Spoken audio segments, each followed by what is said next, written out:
Vigdís, Ragnheiður Elín, ráðherrann okkar.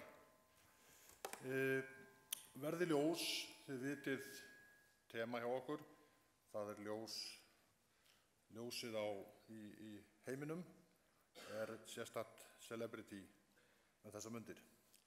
Þegar ég var stúdent vorið 73, þá kom þessi plata út hjá Pink Floyd. Þið sjáu ljósgeislan koma inn hvítan og þið sjáuð að prismað brýtur ljósið upp í liti og heimur okkar eins og í skynjum hann sýnilega þetta full af litum. Þessi dásamlegu litir ljósins sem að glæða líf okkar. En við eigum líka dásamlegan listamann sem vinnur í þessu tema. Við eigum Ólaf Elíasson sem í Tate Gallery hélt þessa miklu sýningu uppákomu og mér finnst oft bara gott að finna hvernig ljós sólarinnar umlykur okkur og þetta heilmikil ljós og sólarljós tema sem hann var með þarna úti. Þetta nýtt ljós hjá honum því að ljósið verður til nánast, þetta væntanlega rafmagnsljós sem knýr þetta, en þetta gamalt ljós, já. Það til svo gamalt ljós til dæmis sem Hubble-sjónaukinn hefur greint að það búið að vera 28 milljón ára leiðin til jarðar. Og þessi skemmtilega stjörnuþoka, hún heitir Mexíkanahatturinn og kannski dæmi undursamleika ljóssins í alheiminum í kringum okkur. Nú fer ég í alvarlegri hluti. Þegar löggjafinn fól okkur það hlutverk 2007, við erum orðin 8 ára í dag, að stunda tæknirannsóknir, miðla þekkingu, vera stuðningsþjónusta, styrkja samkeppnisstöðu íslensks atvinnulífs og það sem þóttu sérstaklega vænt auka lífsgæði í landinu. Það stendur í lögunum okkur að við eigum að auka lífsgæði í landinu. Í stjórnarsáttmála núverandi stjórnar við reynum alltaf að vera framlengdur armar stjórnvaldana. Við heyrum undir atvinnuvega- og nýsköpunarráðuneytið. Þá var talað að menn yrðu að örva samstarf, taki stærri þróunarmál einstaka greina. Við erum að vinna í þessu, við erum að vinna í klasastefnunni. Það fullt af mjög áhugaverðum klasaverkefnum í gangi á Íslandi sem við sannarlega eigum ekki þátt í að hrinda af stað en tökum þátt í. Og þá hugsun þessi hjá stjórninni að framleiðni hér á landi aukist og það sé langtíma hagvaxtar forsenda. Nú rekstrarfyrirkomulag okkar, svo ég klári nú þennan kafla, við veltum svona 1250 milljónum. Við fáum 40% frá stjórnvaldum, fáum 60% með sjálfsaflafé ýmiss konar.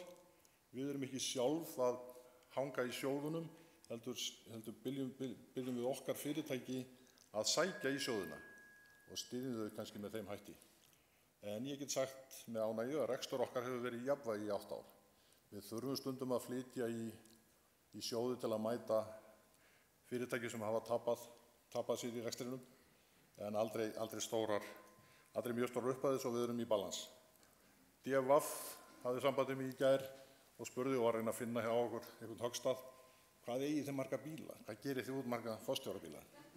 Svar forstjóra, Nýsköpunarmiðstöð Íslands á enga bíla.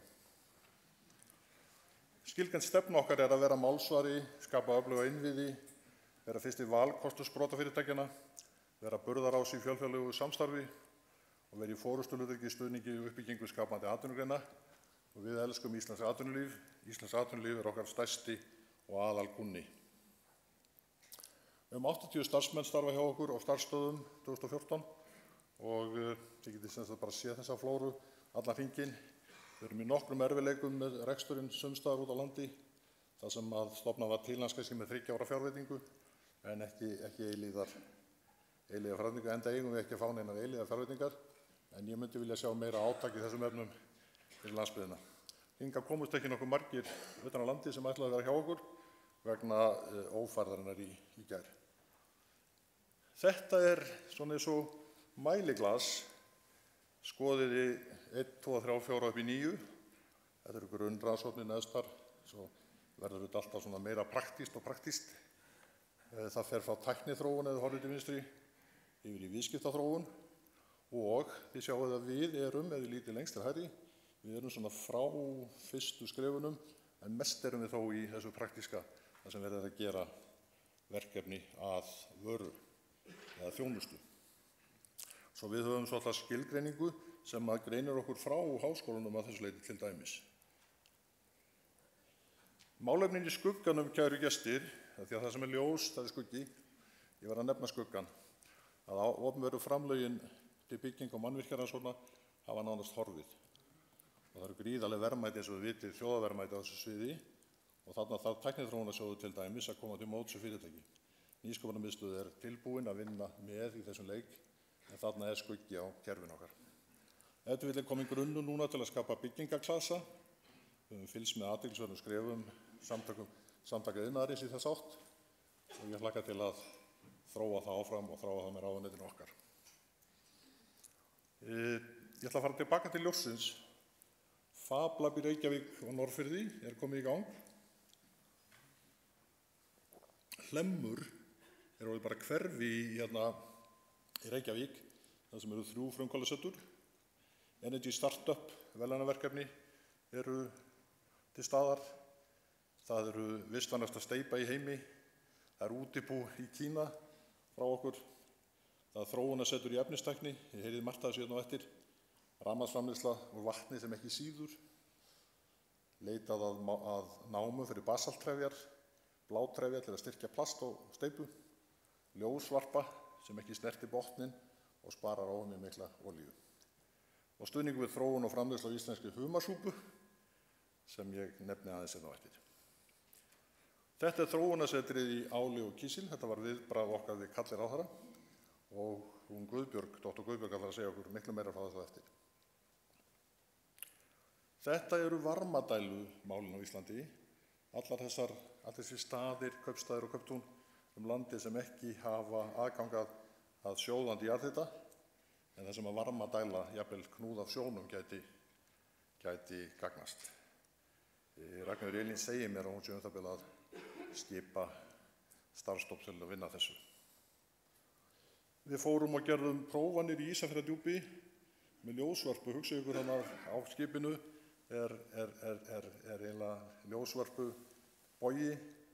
Það myndast ljós en ekki nælon, það er ekki nælonnet, heldur er ljós látið fæla fiskinn eða mynda vegg í sjónum og því myndið ykkur að þegar að dregin er svona ljósvarpa hafið þá er ekki sama viðstaða í hafinu og olíueyðslan miklu minni. Við erum búin að finna líklega þau svæði á landinu þar sem að best myndi henta að vinna blágrýtistrefjar sem er spýtt, hitaðar upp, bræddar og spýttar út á formi trefja og síðan eftir svona hitastóriðju þá verður eiginlega Álafoss með basalttrefja spuna. Meirum það síðar á næstu vikum. Humarsúpan hafa verið gaman að fylgjast með á Skagaströnd þar sem frumkvöðlar hafa verið að flytja geysilega flotta súpu til neyslu í Japan og prófana og það verður ánægilegt líka að geta sagt ykkur meira frá þessu. Þarna höfum við fengið að koma vil ég segja, í ákveðnu hógverð. Við komumst kannski í Guinness Book of Records, eins og við sjáum þarna upp til hægri, vegna þess að við höfum verið að búa til nýja rafstöð sem vinnur rafmagn og vatni sem er langt undir suðumarki. Þetta heitir SAG Power og nýyrðið heitir Þanhverfill, mjög fallegt íslenskt orð, Þanhverfill. Við höfum átt samvinnu þetta við Arion banka, Landsvirkjun, Hjalta Einarsson, VHH og Íslenska jarðvarmaklasan, Clark Innovate í Energy Startup. Og þarna eru eiginlega þeir sem hafa unnið að þessu og þið sjáum ljósið, en eitt ljósið á þessum fundi. Það er knúið af varma vass sem er nánast bara kranavatn úr Orkuveitu Reykjavíkur. Ég ætla að biðja ykkur hér á eftir að njóta morgunstundarinnar, kæru ásöndagestir. Við erum þekkingarstofnun sem byggir á miklu mannauði og aðeins örfá á þeim verkefnum sem við erum að vinna að verða kynnt honum. Það er kannski 250 verkefni í gangi. En við vonum að þið njótið þessara morgunstundar með okkur. Þakka ykkur innilega fyrir og góða skemmtun.